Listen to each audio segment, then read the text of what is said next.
What's going on, everybody? Today we're going to be talking about the Heroes Reborn Omnibus.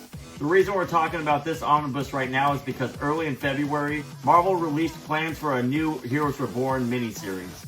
And with the reprint of this omnibus coming out late this summer, I figured right now would be a good time to go over this book and talk about what it contains.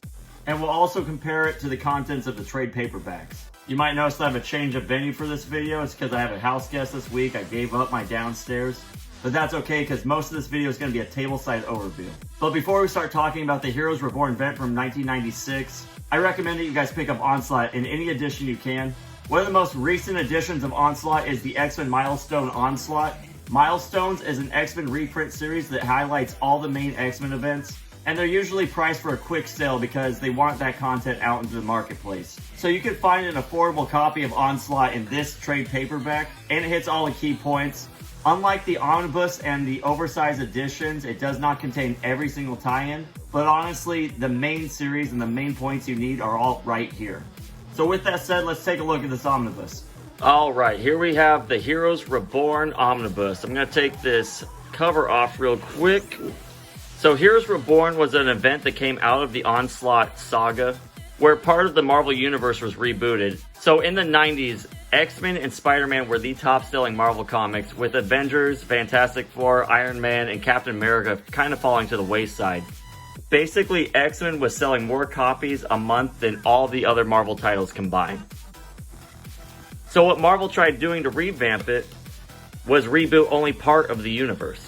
So spoilers for Onslaught, Franklin Richards, the son of the Fantastic Four, opens up a portal to a pocket universe that he creates.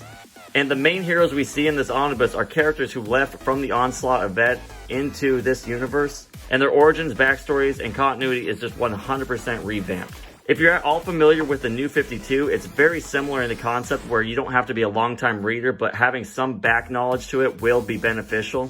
But ultimately what this series did was make people miss the old Avengers, Fantastic Four, Iron Man. It made people nostalgic for what they used to have.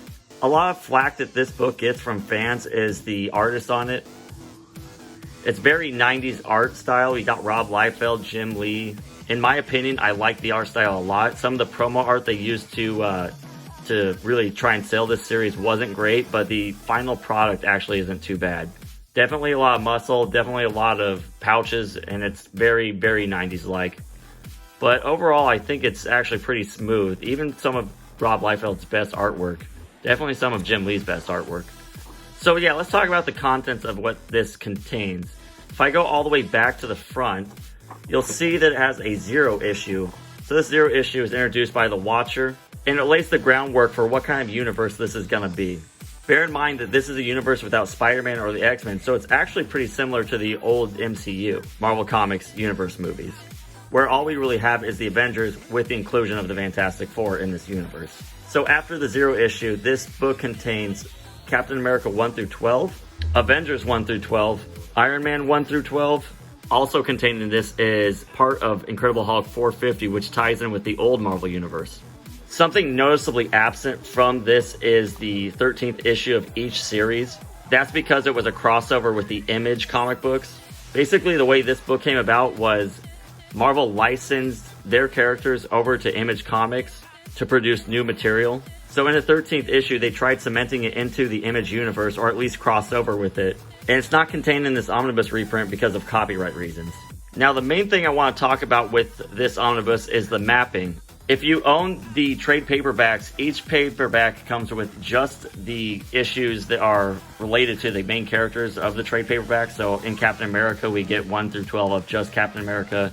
In Avengers, you get just issues 1 through 12 of Avengers, Iron Man, and Fantastic Four. So my main issue with that is that when you're reading this trade paperback, you'll see that it ties in with Iron Man, but it completely skips the Iron Man chapter right after it. This happened with a few other examples. There was a crossover with Avengers and Captain America, and the Captain America and Avengers ones didn't contain the entire crossover, so you were definitely missing a chapter. And if you owned all 4 of these, then you were jumping around a lot to read it. Fortunately, the book actually maps it perfectly, where you start out reading about Captain America's origin. It jumps to some Avengers. It jumps to a little bit of the Fantastic Four run. And then when it gets to the tie-ins, it starts mapping it where you have everything in chronological order. So this comic book reboot only lasted 1 year before Marvel brought all these characters back to the main universe. And that event is actually collected in a follow-up omnibus called Heroes Return. And I feel like this series doesn't get enough appreciation for what it did. A lot of people think of it as a failed experiment, when really only a couple of years later, Marvel came out with the Ultimate Universe, which was an alternate universe to the normal Marvel Comics universe. And that was wildly successful and lasted for upwards to 10 to 15 years. So here's an interesting concept. I was watching a video by another YouTuber about Heroes Reborn, and he compared Heroes Reborn to New Coke. So when they took away the old Coke and they brought out New Coke, people's nostalgia kicked in and they demanded the old Coke back, and that boomed Coca-Cola's sales. With Marvel, it's possible that the same concept was done, where they took away the old continuity and the old style storytelling, and when they brought it back into the normal fold, sales did go up. Kurt Busiek took over the Avengers right after this run, and that was one of the highest selling points for Avengers in Marvel Comics history. We don't actually see how they get back to the Marvel Universe in this book, but the follow-up omnibus, Heroes Return, definitely has that in there. And you can see the extras are slim to none, mostly because the size of this omnibus already pushes over 1,000 pages. So we get an introduction from Jim Lee that he wrote for the Heroes Reborn Fantastic Four trade paperback. As for the quality of this book, it's been holding up. It's been read through multiple times, and you can see it has a pretty sturdy eye, and the ribbon is keeping all those pages well intact. And at the center of the book, the gutter loss is almost slim to none. And just for fun and spoilers, I will show you guys the pages where they cross over to the Heroes Reborn universe from the X-Men Milestone trade paperback. If you don't know who Onslaught is, basically Onslaught was Magneto and Charles Xavier blending together into a psychic being that tried taking over the Earth, you know how those villains be. And the only way to really stop him was the Avengers and Fantastic Four had to basically pull him into a pocket universe created by the Fantastic Four's son, Franklin Richards. So we see them run into the void, crossing over into the new universe. Ultimately, this is a pretty cool crossover book too. It definitely focuses more on the X-Men rather than the characters who actually sacrifice themselves. But basically, these stories go hand in hand. So that's Heroes Reborn, guys. If you like the Ultimate Universe, this was definitely a cool first attempt at the Ultimate Universe. And if you're a fan of 90s comics, Image and Marvel teaming up to do this is actually a pretty cool concept.